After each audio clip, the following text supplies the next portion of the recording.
First of all, also welcome. We are very glad to see you, to hear later, all of you today. This is the first time we start with this course, and this is our very brave attempt to actually put to one level 4 different political philosophies and try to see them from, let's say, different perspective. This is not a lecture, as you know. This is a lecture and workshop.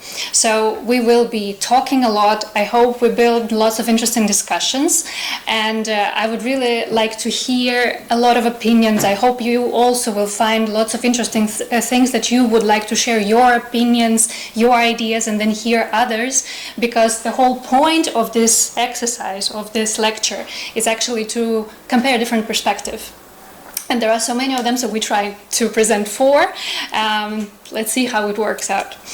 I think we are done with this part, and I can give the floor to Professor Marco. Thank you. And we start. As you can see here, law and politics is the overall idea for this lecture series, and mixed with the seminar format, and this has to do with my own academic career. And therefore I will start with a very personal introduction today to make you interested in this combination of law and politics, because as you can see here with the book titles, law and politics taught in Austria is institutionally separated. Graz Law School is the only law school in Austria where you can study both subjects, law and politics, in one faculty.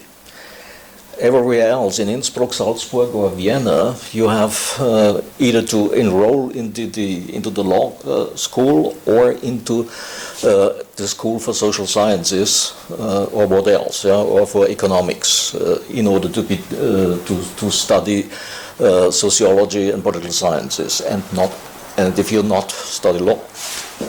So this is the background, why Graz is for decades now unique in Austria, that you have the opportunity to combine law and politics, and the teachers have always been based in the Institute for Public Law and Political Sciences.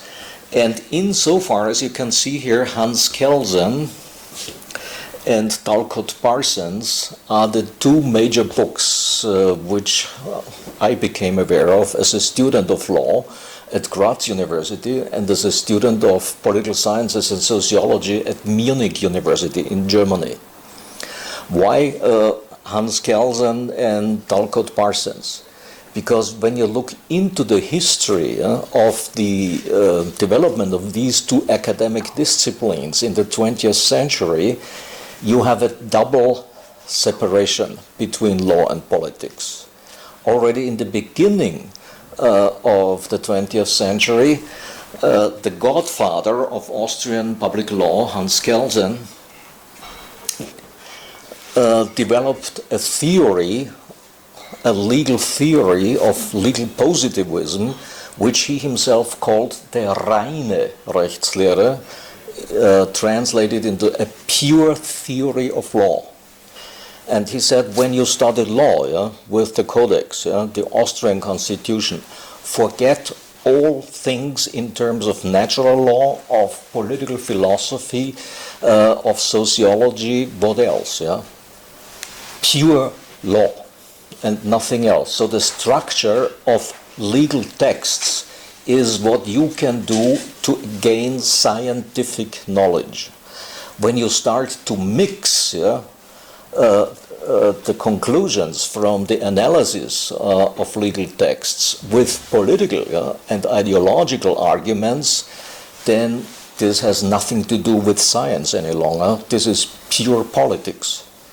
So strict separation between law and politics is what is taught until the very day as the mainstream legal philosophy at Austrian law schools, with the exception of me.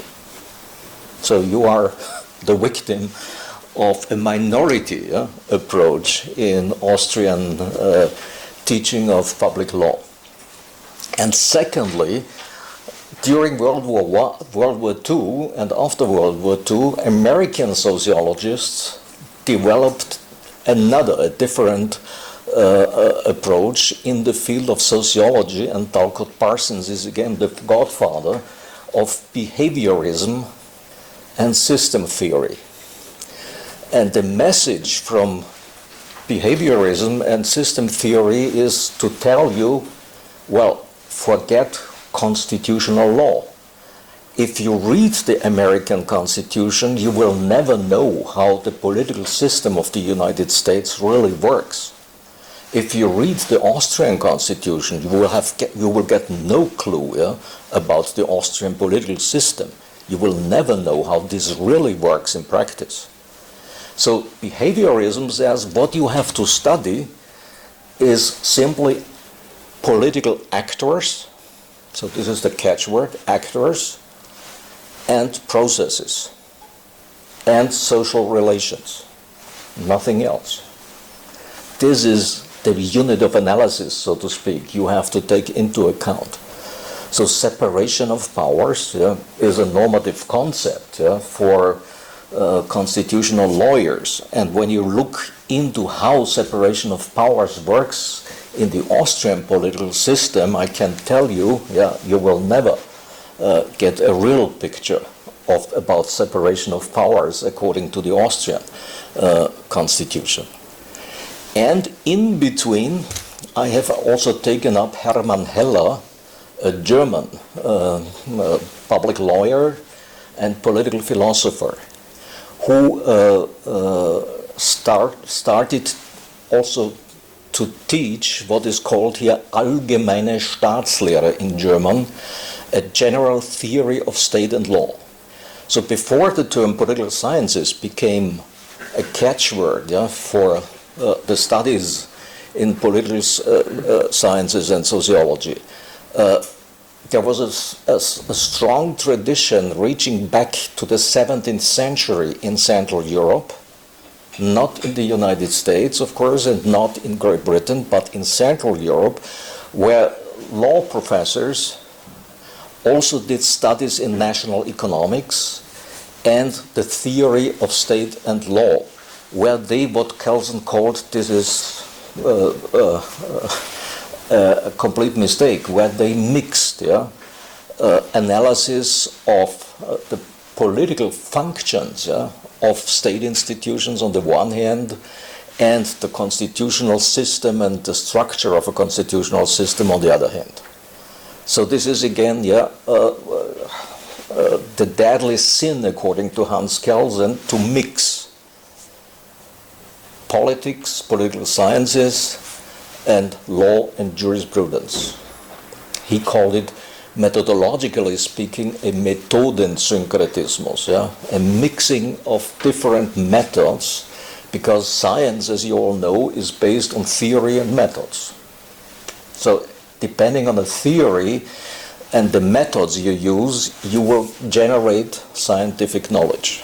This is the background, the general background in European and North American thinking about science. Okay, thank you so much. And then let's jump into what I had to study and to learn at Munich University when I took a course on Talcott Parsons and his academic career. And what you see here is systems theory as it was developed by David Easton, the second most prominent American scholar, who basically laid the groundwork also for our understanding how does a political system work. And of course, I have to highlight that we talk about a system and systems theory, which is a general theory how to understand and to explain what is happening in a society. So this is a very general and very abstract theory from the very beginning, but why do I use this system theory? Because it is very important and necessary when you do comparative public law or comparative private law. I will come back to that because in my so-called habilitation, which is somehow a PhD thesis to be allowed to teach, I developed a theory, a comparative method, on the basis of systems theory with the ideas of Dalcott Parsons and David Easton in order to study minority protection all over Europe and North America. So at that time, in 1995, when I handed in this habilitations thesis, there were no books comparing minority protection, national minority protection in the true sense, but there were case studies, country studies.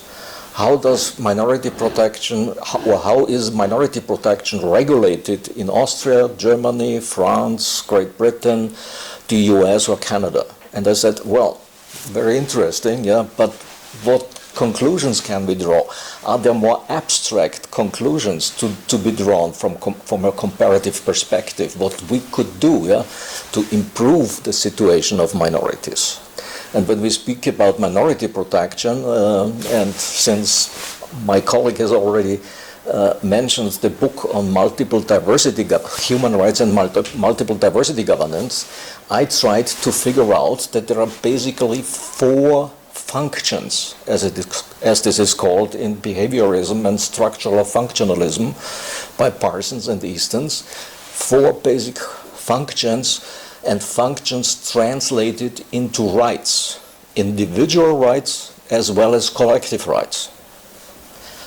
First of all, you need a right to existence, a right to life. So the European Convention on Human Rights, does it contain a right to life, physical integrity? Well, Article 3 is basically implicitly also protecting the right to life, and even more so to physical integrity in the European Convention on Human Rights. The Austrian Constitution to this very day does not contain an article that you have a right to life, because this was considered to be self-evident in 1920, so that everybody said, well, we don't need a right to life to be written down in the Constitution. It is self-evident from a liberal ideological perspective. So you see, what are the motivations and the reasons, also for constitution making, which I tried to analyze through this method of structural functionalism and system theory. Secondly, when you are in a minority position, to be in a minority position, as you can see from my name, Josef Marko, this is not a traditional German name, but Marko is a Slavic name, and my grandparents were originally from what is today the Republic of Slovenia, speaking Slovene. So my grandfather then came to Graz in 1880 and assimilated into the German-speaking culture and surrounding. So I did so as a sibling of my grandparents. I do not speak a single word Slovene. Only German, so to speak, as my so-called mother tongue. And insofar, next to the right to life, you need also a right to identity, to protect your cultural background, your cultural upbringing, in order to preserve also a group, a language group, or a religious group as a community. So this is the second basic function. Thirdly, you need a right to equality, legal equality, in particular that you're not discriminated against as a citizen of this country. And here you can see already a dichotomy in development since the 17th century in Europe. What is more important, citizenship or nationality? And this is confusing for all English-speaking people, because they think nationality and citizenship is the same. However, in Central Europe and Eastern Europe, these are completely two different things. Citizenship is my passport, yeah? And my status as a member of the Austrian Republic. My nationality, so to speak, is, well, what is my identity? Yeah? I don't know it until the very day, because as he knows very well, yeah, from reading the book, I have not one identity, I have several identities. Yeah? Born 30 kilometers south here from Graz and raised, I do have a very local identity. Then I have a regional identity, being born and brought up and raised in the province of Styria of Austria. So whenever I go to Vienna and fight, yeah, with the Ministry of Education and Science, yeah, for money for my faculty, yeah, there is always a clash, yeah, between the Viennese people and the Styrian people. Yeah. There's a lot of not hatred, yeah, but again of competition and who is superior, yeah, in his identity. Always this is the background, yeah, that belonging does not necessarily mean only the citizenship, but also what we then call ethnic background. And insofar, in the end, I'm Austrian, European. So whenever I go to the US, it's not a joke. Yeah? It happened to me twice going to the United States. Where do you come from? Austria. Ah, what about the kangaroos in Austria? Yeah. So you see, yeah, the confusion, yeah, with Austria and Australia. This happens, yeah, and I have to explain where is Austria. Yeah?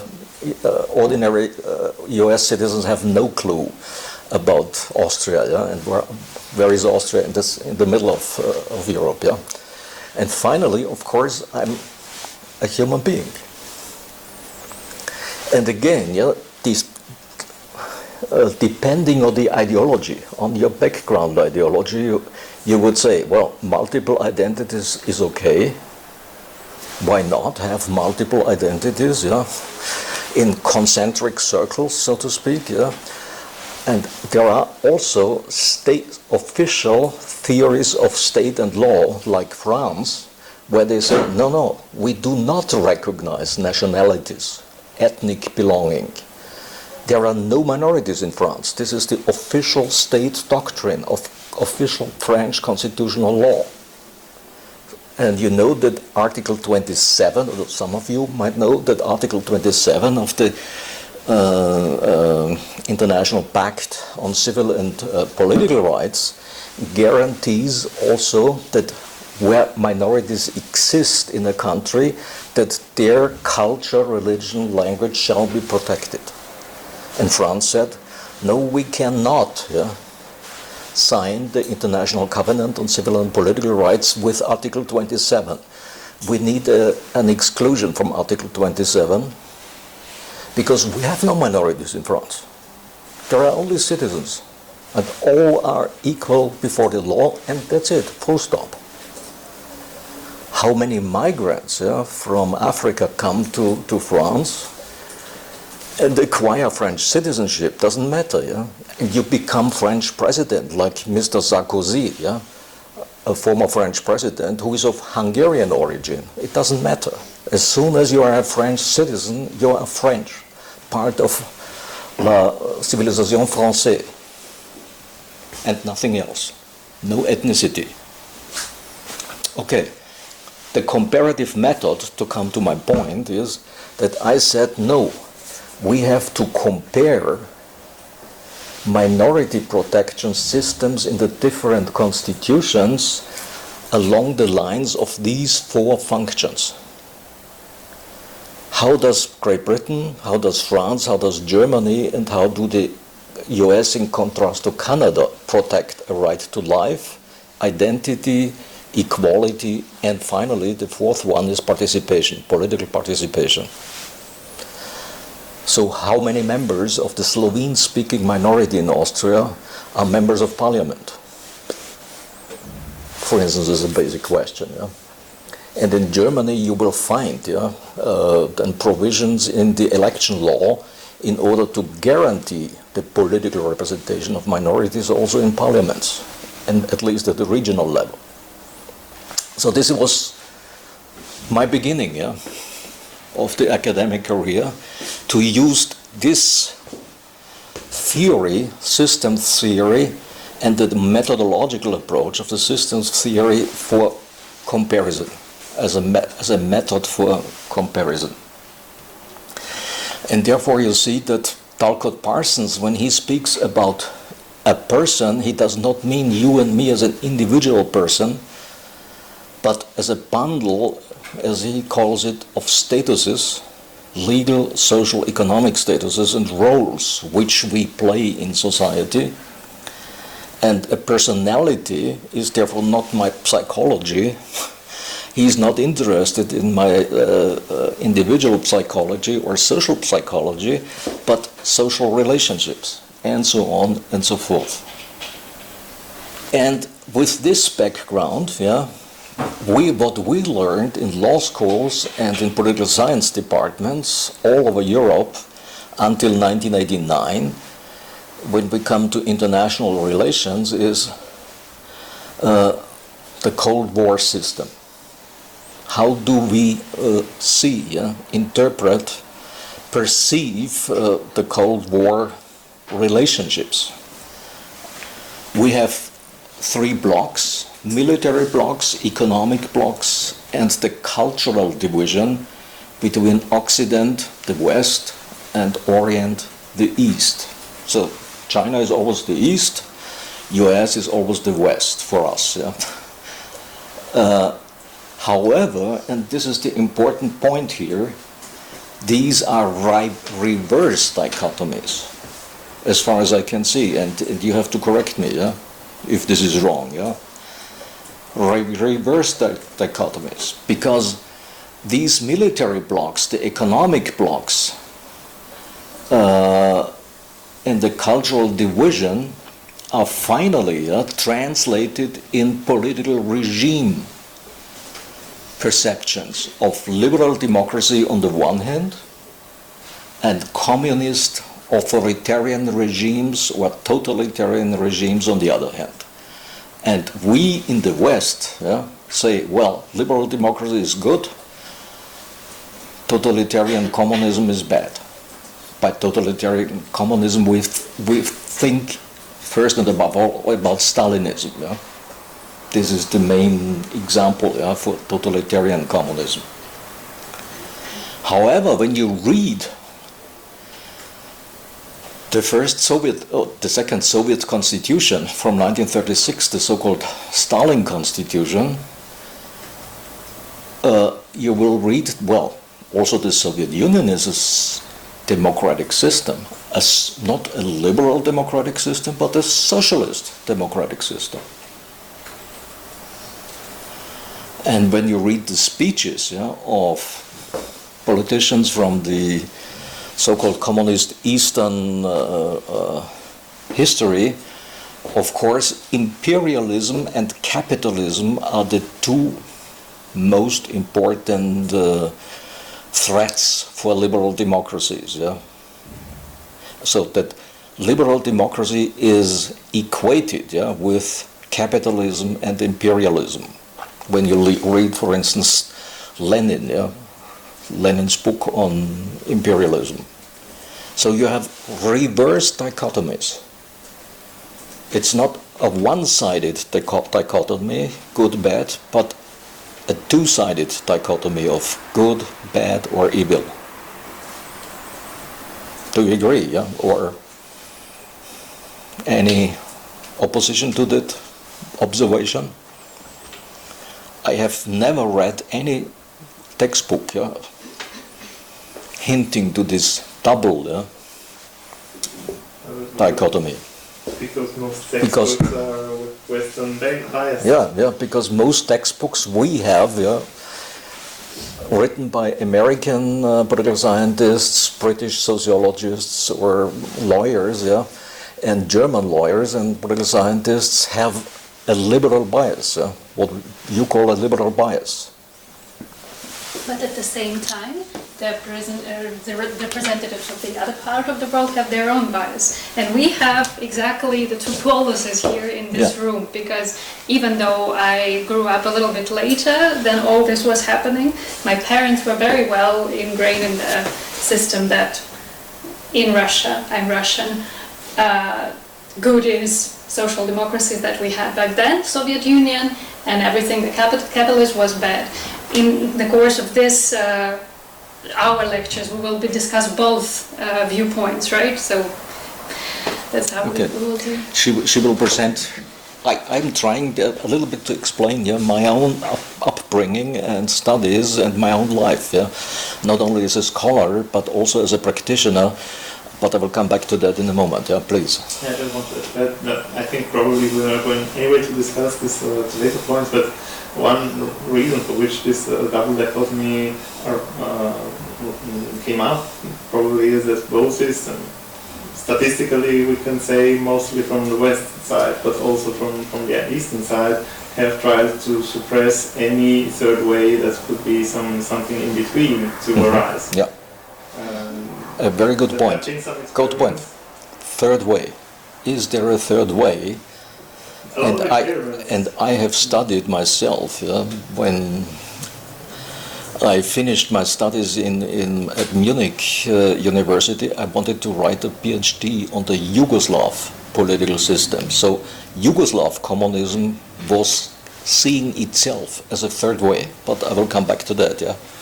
Someone called it free market socialism. Yeah. So, after 1989, this double dichotomy seems to disappear if you read these two books by American political scientists, Samuel Huntington from Harvard University and Francis Fukuyama. The end of history. The end of history means the triumph of liberalism after the breakdown of all the communist regimes in Eastern Europe. And communist regimes means the borderline is only 30 kilometers from here, with Hungary. Hungary and Slovakia and the Czech Republic were all communist systems, which broke down in 1989. Yugoslavia is a different case. We'll come back to that. So the idea and the ideological background here is again the triumph of liberalism, pronounced by Francis Fukuyama, and Samuel Huntington said, "Well, what will be the future? Will this be a peaceful future?" And he says, "No. The breakdown of communist regimes will not bring about peace on the basis of universal liberalism, but there will be a clash of civilizations." And civilizations, he equated civilizations with the major world religions. Christianity, Islam, Buddhism, Russian Orthodoxy, and of course, whether you call Buddhism or Taoism and what else, he says there is also a sinocentric world system based on Confucianism, Taoism, and Buddhism. And in the end, we will have conflicts, violent conflicts between these civilizations. So he introduces again a concept of a civilization not bound to the boundaries of the nation states. So that several nation states, in terms of public international law, will be brought together under the hegemonic power of one dominant state within a civilization. So China is, the Republic of China is therefore the People's Republic of China, to be correct, will be dominating its Confucian influenced neighbors like Vietnam or Korea and what else, also Japan. Whereas the Russian Orthodoxy will again form a civilizational circle called Ruski Mir later on, to re-establish the Soviet Empire. And finally, of course, you will have also the European Union as a civilization, so to speak, in Europe and Northern America under the domination of the US. This is the idea of Samuel Huntington, and we can discuss this later on in great detail in the next classes, because I call this a racist ideological theory of international relations. Why I think that this is a racist ideology in the background of this theory of clash of civilizations will be one of the major topics in the next classes. And here you see the fall of the Iron Curtain in 1989, when the Austrian Minister of Foreign Affairs cut the Iron Curtain together with the Hungarian Minister of Foreign Affairs to allow the refugees from East Germany to go through Austria to Western Germany. So, and therefore, what followed is then the collapse of Eastern Germany, the communist regime in Eastern Germany, in the Berlin Wall in Berlin. And what you can see here on the poster is a very important slogan to be translated. We are, first, wir sind das Volk, we are the people. There is not a Western German people and an Eastern German people. They say, no, East and Western German people are the same, one people. And secondly, this is the next phrase, we are one people. That means reunification, the quest for reunification into one nation state. And the second phrase, of course, why are they the people? What is the liberal democratic main and most important value of liberal democracy? Individual freedom, Freiheit. Freedom is undivisible. This is the next poster.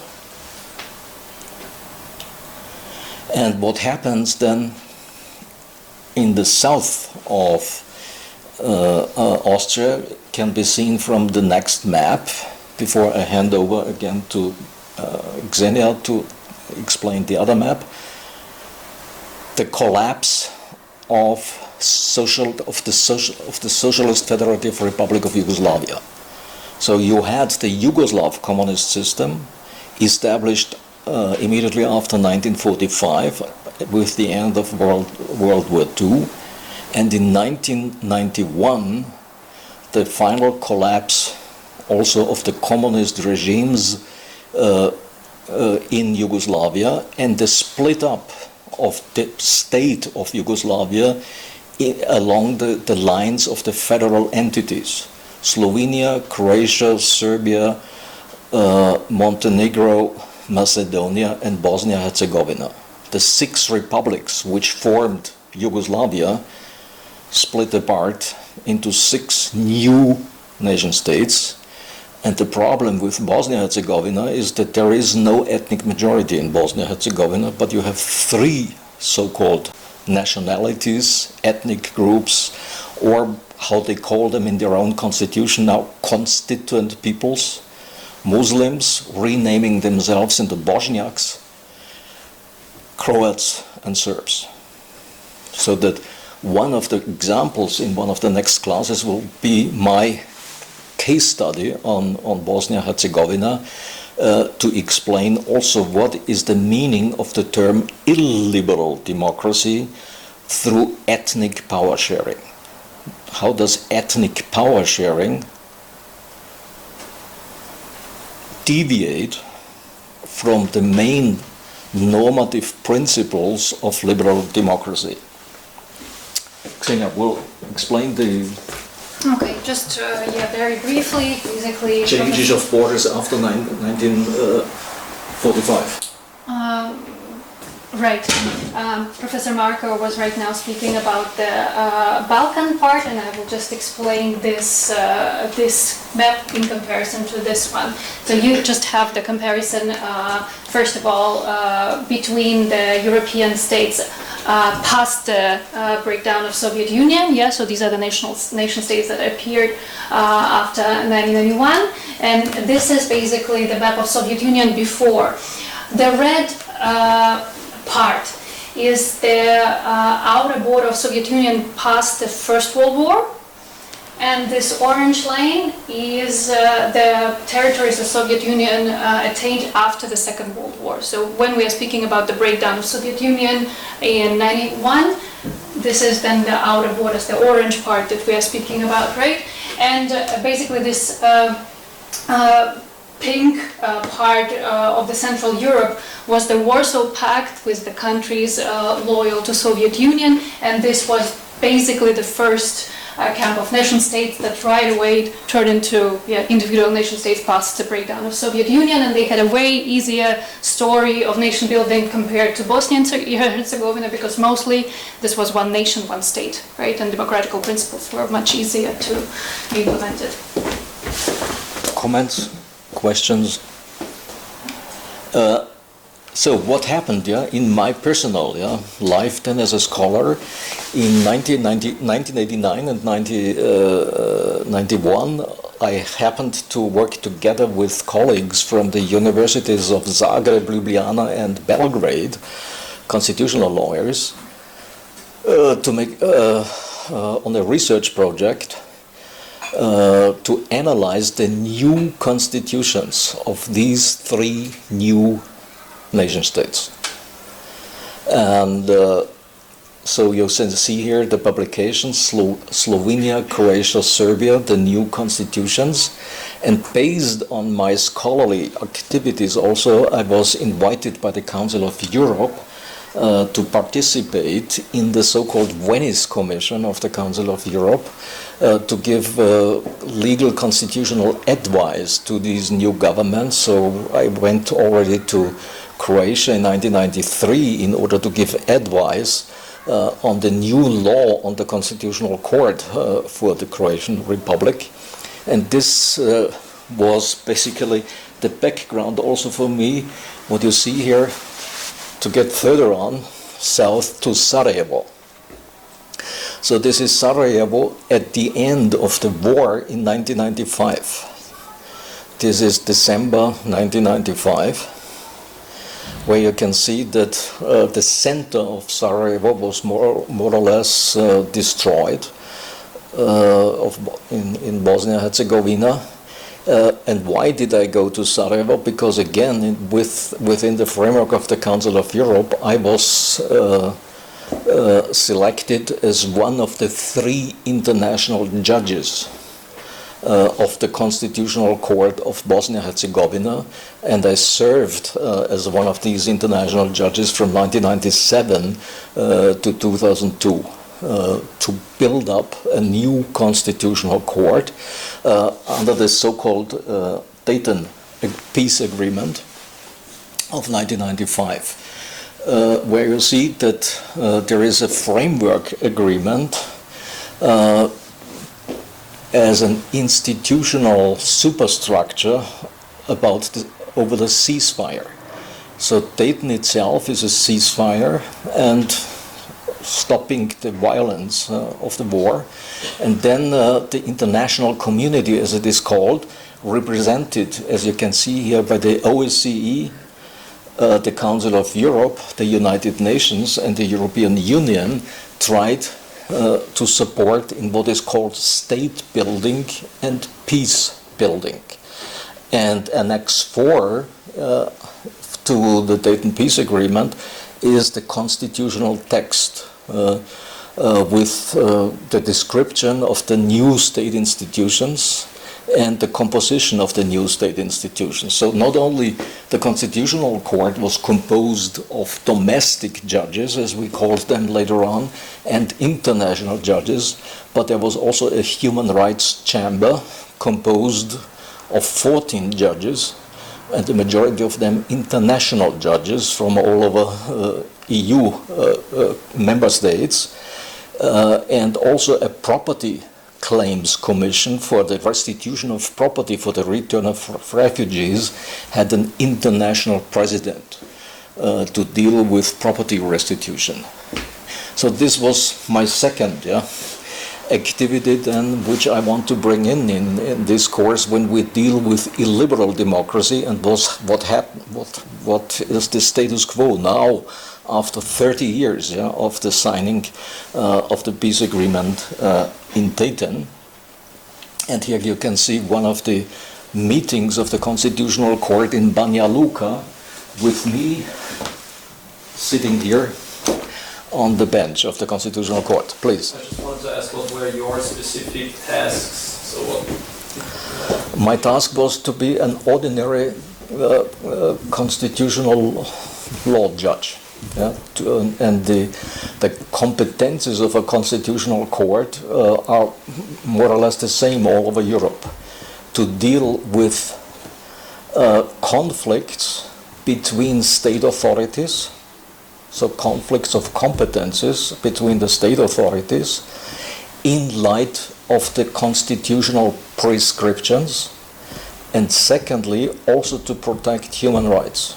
Because the Constitution of Bosnia-Herzegovina, of course, includes also a human rights catalogue, and there is an appeals mechanism in case of human rights violations to come up to the Constitutional Court as a court of final instance, as you have it, for instance, in Hong Kong, where it is also called the Court of Final Instance.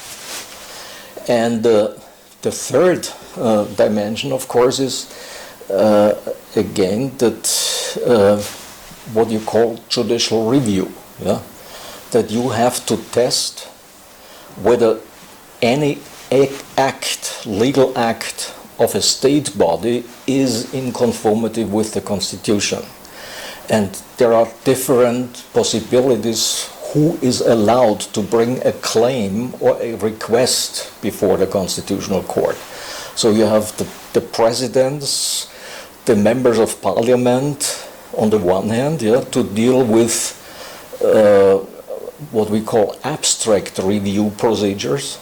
And secondly, you have, of course, individual citizens who bring in the end, in the last instance, a claim to the Constitutional Court because of their violation of human rights.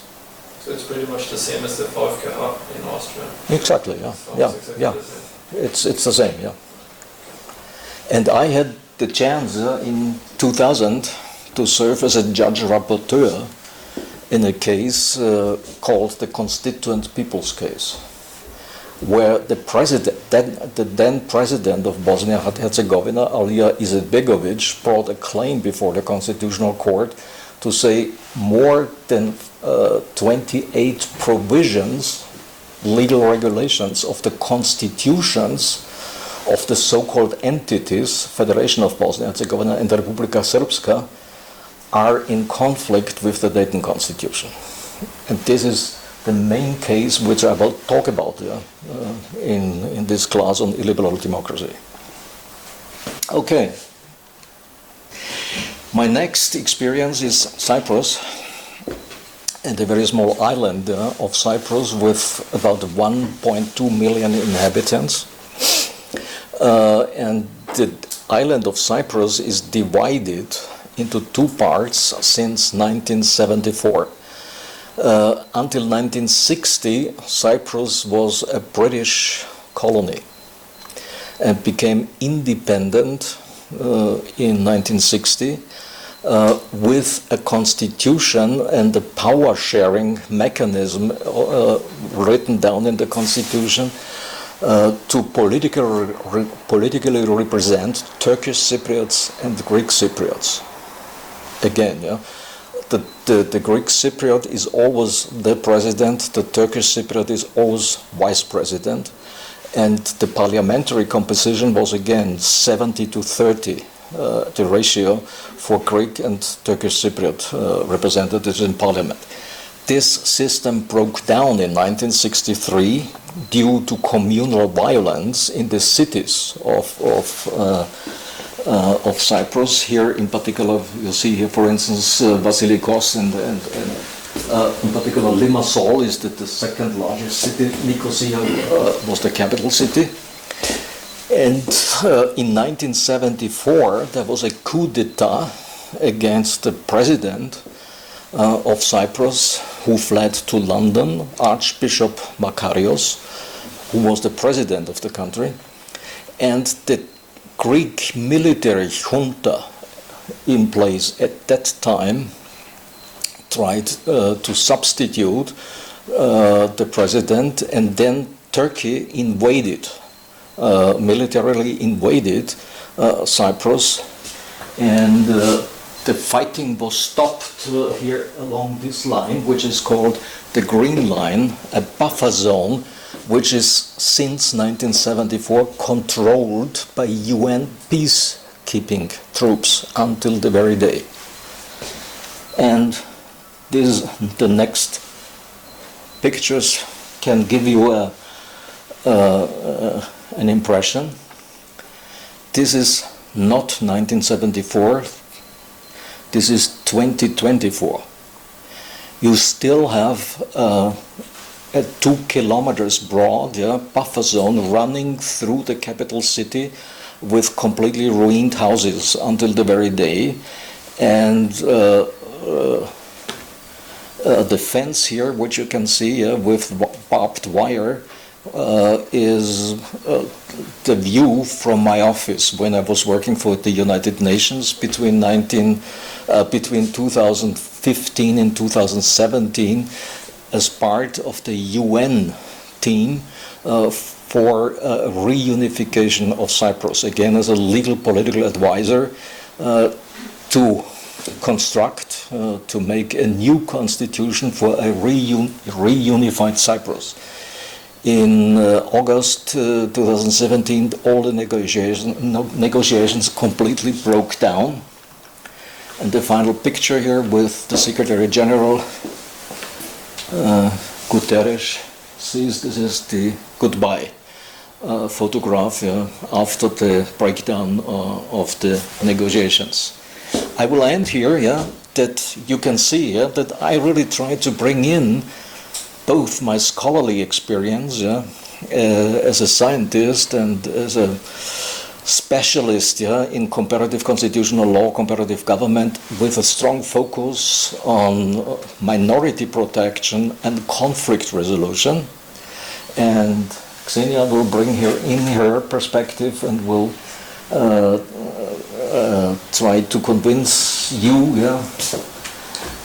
how important it is that the two of us here come together to teach together to overcome our complementary biases. Right. Well, I won't have that much to talk about because my history is very short and unfortunately experience too. Yet I do have I have quite an extensive biography and also scientific experience to bring to the floor that will allow us all speak about the subjects that we'll be discussing throughout the course. Before we come back to the peace without or with dichotomies, this is the childhood. So what I experienced as a little child is Russia of 1990. So this was the state that just opened up, that freed itself from the slavery of Soviet law, Soviet rule, and was rushing into the liberal democracies as they are. This is the picture, very famous picture of opening the first McDonald's in Moscow. So that was the spirit of the time.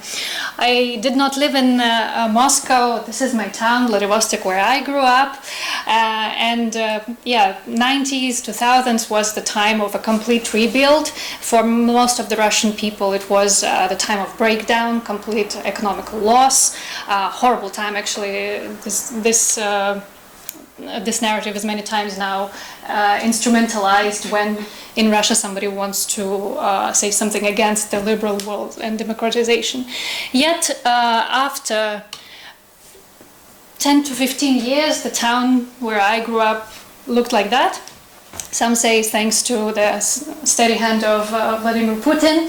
Yet liberalism and capitalism work definitely fine for this region, and I experienced this because it was the time of my youth and my first education, also sinology. I got in Vladivostok in Russia.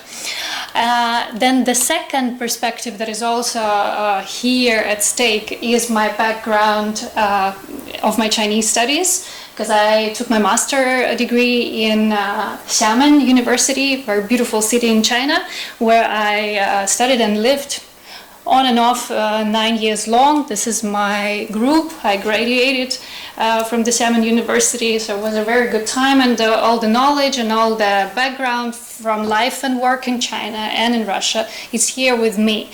Later on, I graduated here at the University of Graz in law and politics, and all this background is actually right now here before you in front of us, and we can utilize it at our best. That's a very short presentation, we don't have much time for me. Coming back to the subject, is peace without dichotomy possible or not? And Professor Marko knows the answer. I don't know the answer, but I hope I can identify the problem. So this is exactly my philosophy when I teach. Yeah? We get so much information. What is right, what is wrong. Yeah? I cannot tell you from the very beginning. And the first and above all, the most important thing is, what's the problem? And of course, Immanuel Kant knew already how to tackle the question, what is the problem? But we will come back to that in the next classes. So, problem orientation on the basis of theories and methodological analysis is my approach, to say we have to figure out what is the problem. I do not necessarily have the right answer from the very beginning, because otherwise I would fall into the trap of ideological prescription. And this is what I want to avoid. However, as you can see from the very beginning, I believe, unlike Hans Kelsen, and unlike also the American behaviorists, into interdisciplinarity. We will understand each other, and the terminology we use only if we start to communicate in the meaning of an intercultural dialogue, which tries to avoid a geopolitical lens as a provocation for you. He doesn't listen to me.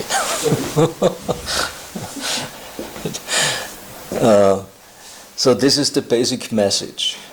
Problem orientation, interdisciplinarity, and intercultural dialogue. This is what we are trying to do over the next semester. And insofar, I jump over these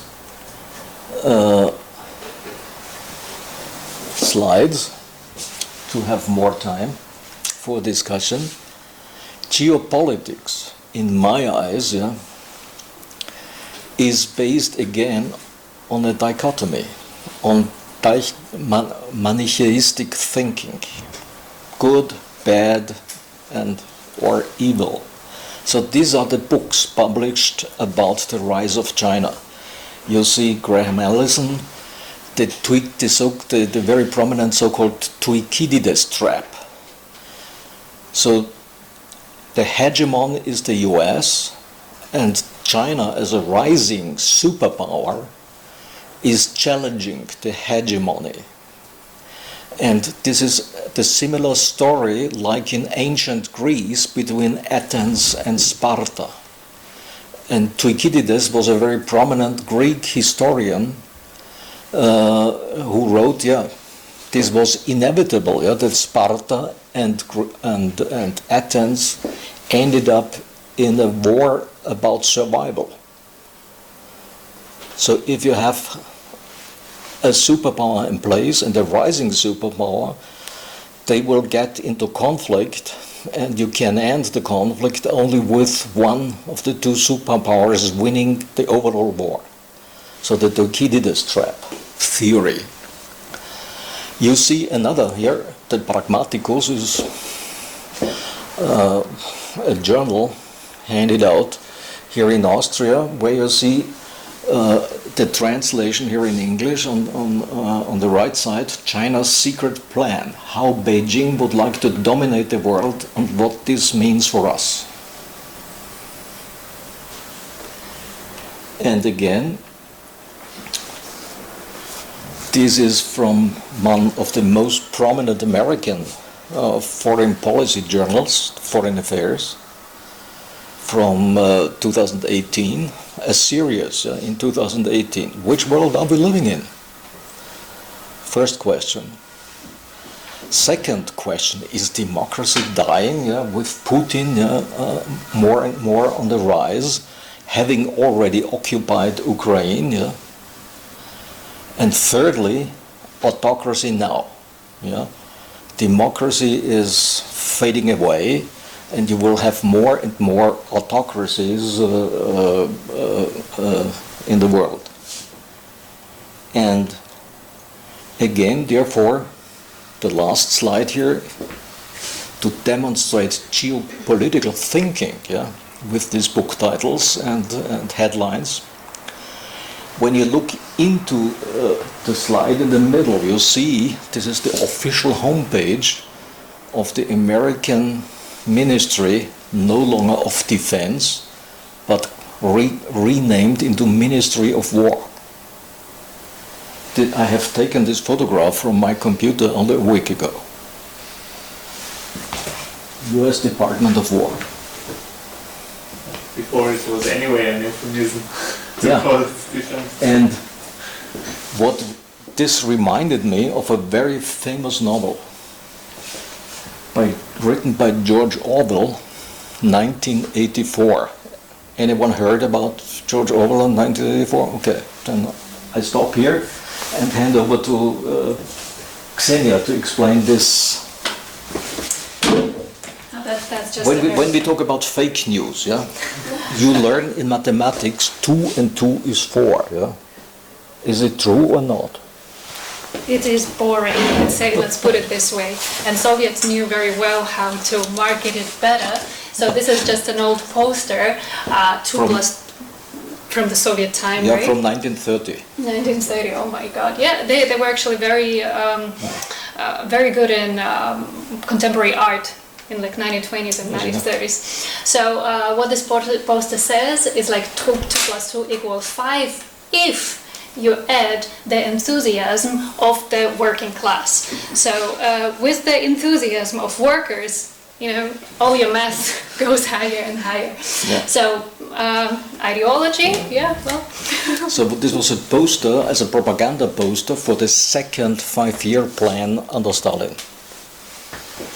And this was one of the sources for George Orwell, to think about it. So 2 lenses, geopolitics versus intercultural dialogue, and you see, as a provocation for you, I fall into the same trap of dichotomies, when I contrast geopolitics with intercultural dialogue. So what is wrong with geopolitics? Forget the entire slide, just read my conclusion. Geopolitics is a self-fulfilling prophecy. This is my message. If you believe in geopolitics, as a theory and method, the clash of civilizations is inevitable.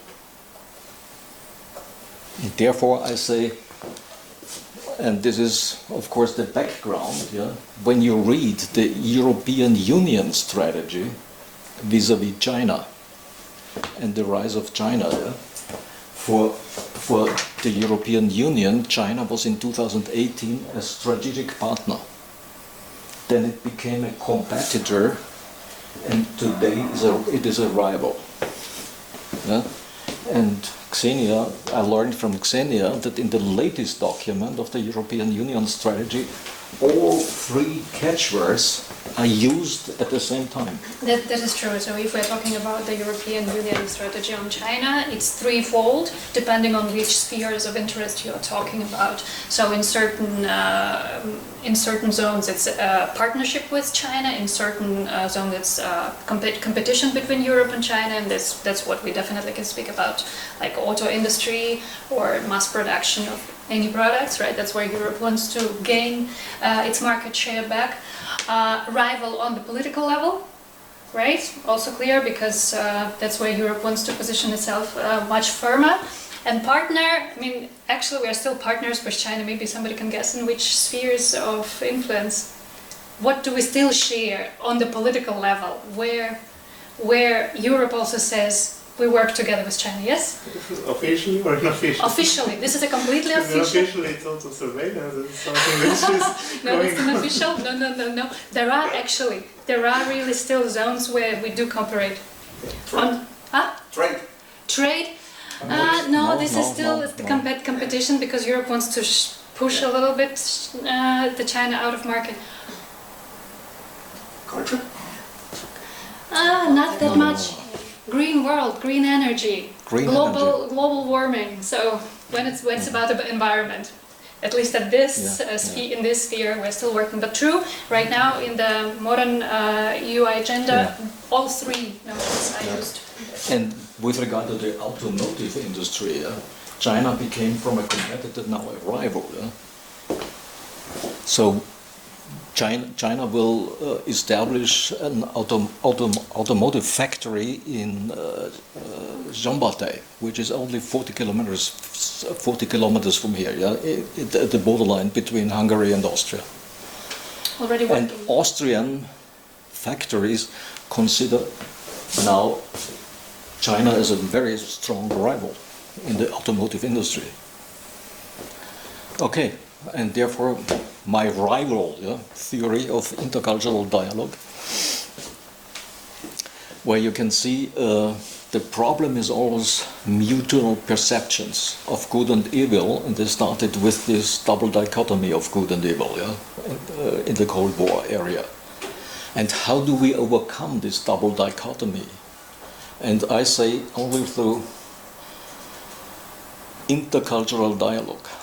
And this is what I learned by teaching an introduction into Islamic law for 10 years here at Graz Law School. We were the only law school all over the German-speaking countries teaching Islamic law. Unfortunately, we stopped in 2018. No interest any longer in this subject. And therefore you see here my learning path, so to speak, by teaching Islamic law. What we need are necessary mental predispositions which a Chinese scholar in comparative literature with the name Eyo Yang translated in a two-way mirror approach. So you look into a mirror, but again, what you see in the mirror is yourself and nothing else. And what you see in the mirror, you perceive in the other one. So this is a psychological projection, which we have to avoid. Therefore, I do not need to love somebody from Germany or from Hungary or from China. But what I necessarily need is empathy, the respect for members of other cultures.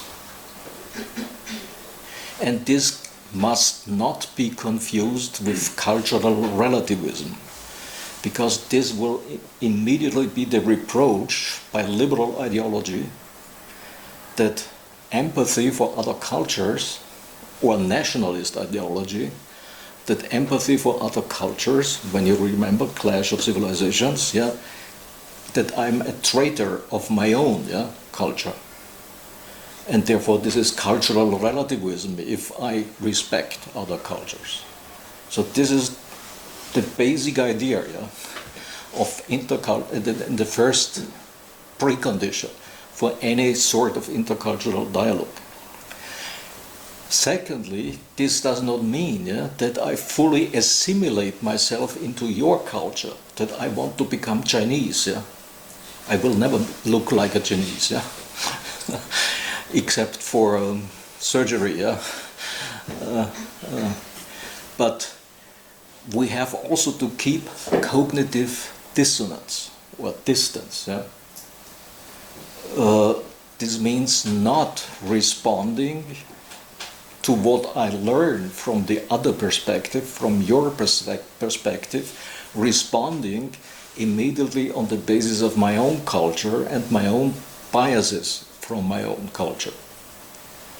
And therefore, cognitive dissonance is against liberal ideology, not neutrality, is not politically neutral. Again, we have to be aware of that. And thirdly, the epistemological approach will tell you, and therefore I used Hermann Heller as one of my books in the very beginning, that all our understanding is based on the epistemological approach of social constructivism. There are no natural things which we can simply naively observe in the outside world. We have always to interpret what we see on the basis of models in our head. How do I know that this is, we don't see the moon at the very moment, how this is a moon, what I see in the sky? I need to have already in advance a model in my head about the sky in order to be able to say, this is the moon, what I see now, and not a lodestar.